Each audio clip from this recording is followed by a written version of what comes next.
जर उद्धव ठाकरे उभे राहिले तर कदाचित महायुती त्यांच्या विरुद्ध उमेदवार देणार नाही. पण उद्धव ठाकरे उभे राहिले नाहीत तर एक तर काँग्रेस पाठिंबा देणार नाही आणि दुसरीकडे महायुतीसुद्धा आपला आणखी एक उमेदवार निवडून आणण्याचा प्रयत्न करेल.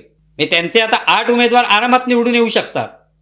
भाजपाचे 5 निवडून येऊ शकतात. शिवसेना एकनाथ शिंदे त्यांचे 2 उमेदवार निवडून येऊ शकतात.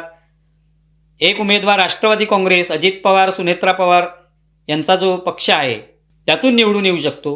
त्यामुळे त्यांच्याकडे तेवढं बळ आहे. 232 आमदार जवळपास आहेत महायुतीकडे आणि एकेका उमेदवाराला जवळपास 28 मतं आवश्यक आहेत. तेव्हा आरामात त्यांचे 8 उमेदवार तर निवडून येणार आहेत आणि 9व्या उमेदवारासाठी ते प्रयत्न करू शकतील. जर उद्धव ठाकरे उभे राहिले नाहीत तर उद्धव ठाकरे उभे राहिले नाहीत तर अन्य कोणतरी उमेदवार उभा राहिला तर त्याला पाडण्यासाठी किंवा आपला एक उमेदवार निवडून आणण्यासाठी महायुती नक्कीच प्रयत्न करेल.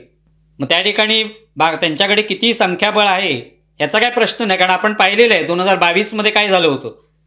राज्यसभा विधान परिषद या 2 निवडणुका होत्या त्यावेळेला. त्यानंतर जो सत्ता बदल झाला हे आपण पाहिलं.